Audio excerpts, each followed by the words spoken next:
نحمدہ و نصلی علی رسولہ الکریم۔ دوستوں، آج کی ہماری اس ویڈیو کا ٹاپک ہے 7 بری عادات سے بچو اور ایک اچھی صفت پیدا کرو، معاشرے میں محبت عام ہو جائے گی۔ پر وہ 7 بری عادات کون سی ہیں جن سے بچنا ہے، آج کی ویڈیو میں اس کو ڈسکس کریں گے۔ دوستو، یہ 7 بری عادات ایسی ہیں کہ اگر ہم اس کو اپنی زندگی سے ختم کر دیں، زندگی سے نکال دیں، تو ہماری زندگی جنت بن جائے گی اور ہمارے آپس میں ایک دوسرے سے جو تعلقات ہیں وہ مضبوط ہوں گے اور محبت اور الفت کی فضا جو ہے وہ قائم ہو جائے گی۔ ایک روایت حضرت ابو ہریرہ رضی اللہ تعالیٰ عنہ سے مروی ہے کہ نبی کریم صلی اللہ علیہ وسلم نے ارشاد فرمایا، یہ 7 باتیں جو ہیں میں اب بیان کرتا ہوں ون بائی ون۔ پہلی بات جس سے بچنا ہے، فرمایا ایاکم والظن فإن الظن اکذب الحدیث۔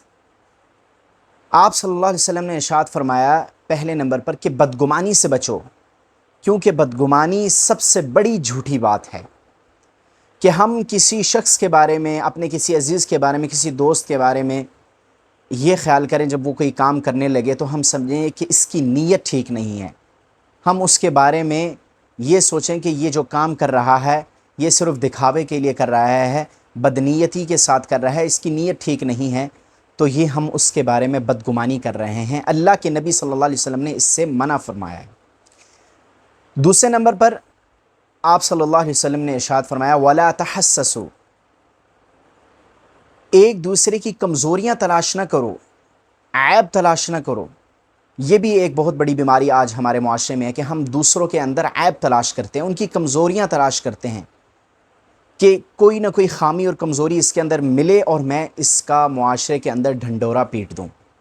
تو یہ چیز بھی ہمارے اسلام نے اس سے منع کیا ہے ہمیں، اور نبی کریم صلی اللہ علیہ وسلم کی جو تعلیمات ہیں وہ ہمیں بتلاتی ہیں کہ یہ چیز جو ہے وہ بری عادت ہے، اس کو اپنے اندر سے ختم کرنا ہے۔ تیسرے نمبر پر فرمایا وَلَا تَجَسَّسُوا، جاسوسی نہ کیجیے، اپنے مسلمان بھائی کی جاسوسی نہ کیجیے کہ وہ کیا کرتا ہے، وہ کون سا کام کرتا ہے، اس کی آمدنی کیا ہے اور وہ کدھر جاتا ہے۔ اس طرح کی مختلف باتوں کی جاسوسی کرنا، اسپیشلی عورتوں میں یہ چیز بہت زیادہ ہوتی ہے کہ وہ ایک دوسرے کے کاموں میں جو ہے وہ جو ہے ٹوہ میں لگی رہتی ہیں اور جاسوسی کرتی ہیں۔ اس سے اللہ کے نبی صلی اللہ علیہ وسلم نے منع فرمایا۔ چوتھی بات فرمایا وَلَا تَنَافَسُوا، ایک دوسرے سے مال کو جمع کرنے میں، مال و دولت کو جمع کرنے میں آگے بڑھنے کی ہوس نہ کرو کہ فلاں کے پاس اتنی دولت آ گئی ہے میرے پاس نہیں ہے، تو ایک دوسرے سے مال و دولت کے جمع کرنے میں آگے بڑھنا، مسابقت کرنا، اس سے بھی اللہ کے نبی صلی اللہ علیہ وسلم نے منع فرمایا ہے۔ اور پھر 5ویں بات اللہ کے نبی صلی اللہ علیہ وسلم نے ارشاد فرمائی وَلَا تَحَاسَدُوا، ایک دوسرے سے حسد نہ کرو۔ اور دوستو، یہ جو حسد ہے، یہ حسد ہمیشہ وہ شخص کرتا ہے جو کسی کے پاس کوئی نعمت دیکھے، کوئی اچھی چیز دیکھے تو دل میں یہ سوچتا ہے کہ یہ نعمت اس کو کیوں مل گئی، اس کا مستحق تو میں تھا، یہ نعمت مجھے ملنی چاہیے تھی، اور اس سے اللہ کرے یہ نعمت چھن جائے اور مجھے مل جائے۔ تو یہ حسد ہے۔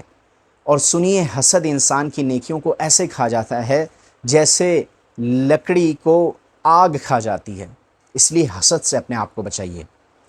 اور چھٹی چیز اللہ کے نبی صلی اللہ علیہ وسلم نے ارشاد فرمائی وَلَا تَبَاغَضُوا، بغض نہ کریں، آپس میں ایک دوسرے سے بغض نہ رکھیے، کیونکہ بغض جب آپس میں ایک دوسرے سے ہوگا تو دلوں میں نفرتیں پیدا ہوں گی، دشمنیاں پیدا ہوں گی، ایک دوسرے کو دیکھ نہ پائیں گے آپ۔ اس لیے آپس میں محبت کو پیدا کیجیے، بغض کو ختم کیجیے۔ یہ کوئی اچھی چیز نہیں۔ آج ہمارے معاشرے میں یہ بغض و عداوت اور نفرتیں، دشمنیاں بہت عام ہو چکی ہیں، جس کی وجہ سے خاندان کے خاندان تباہ و برباد ہو گئے ہیں، ٹوٹ گئے ہیں۔ تو بغض کو ختم کیجیے اور محبت اور الفت سے رہیے، کیونکہ انما المؤمنون اخوہ، مسلمان تو آپس میں بھائی بھائی ہیں۔ اور 7ویں چیز جو اللہ کے نبی نے فرمائی وہ فرمایا وَلَا تَدَابَرُوا، ایک دوسرے سے روگردانی اختیار نہ کرو، منہ مت پھیرو، تعلق نہ توڑو، بلکہ آپس میں جڑ کر رہو اور آپس میں ایک دوسرے سے اپنے تعلق کو مضبوط کرو۔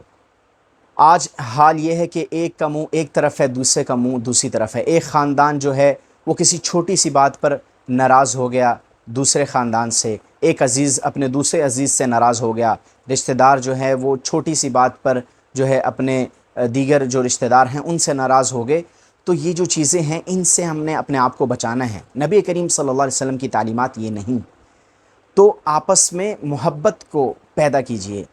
یہ 7 چیزیں ایسی ہیں جو ہمارے معاشرے کے اندر بہت عام ہو چکی ہیں، اور آج امت مسلمہ کی تباہی کی سب سے بڑی وجہ بھی یہی ہیں۔ امت کی اجتماعیت کو پارا پارا کر دیتی ہیں یہ 7 چیزیں۔ اگر آج ہم نے ان کو ختم نہ کیا تو پھر ہمارا کوئی پرسان حال نہیں، اور ہم دن بدن تنزلی کی طرف جائیں گے اور زوال کا شکار ہوں گے۔ آپس میں محبت اور الفت کا پیدا کرنا بہت زیادہ ضروری ہے، اور یہ کیسے پیدا ہوگی؟ یہ تب پیدا ہوگی جب ہم ایک دوسرے کا خیال رکھیں گے، ایک دوسرے کو عزت کی نگاہ سے دیکھیں گے، ایک دوسرے کی قدر کریں گے۔ اور محبت کے لیے آخر میں اسی حدیث میں اللہ کے نبی نے فرمایا وَكُونُوا عِبَادَ اللَّهِ إِخْوَانًا، اے اللہ کے بندو آپس میں بھائی بھائی بن کر رہو، آپس میں ایسے رہو کہ دشمن کو موقع نہ ملے کہ وہ تمہاری طرف میلی نگاہ سے دیکھے، تمہارا تعلق آپس میں مضبوط ہو، چاہے وہ تمہارے عزیز و اقربا ہیں، تمہارے دوست احباب ہیں، یا اور کوئی تعلق والے ہیں۔ اچھے اخلاق سے اور عزت اور وقار کے ساتھ رہنا، یہی ایک بہترین معاشرے کی مثالی جو ہے وہ صورت ہوتی ہے، اور ایک بہترین مثالی معاشرہ جو ہے وہ اس سے تشکیل پاتا ہے۔ تو دوستو، امید کرتا ہوں کہ یہ جو 7 باتیں بیان کی گئیں اس پر آپ عمل کریں گے اور ان باتوں کو دوسروں تک بھی پہنچائیں گے۔ ملتے ہیں نیکسٹ ویڈیو میں۔ اللہ حافظ۔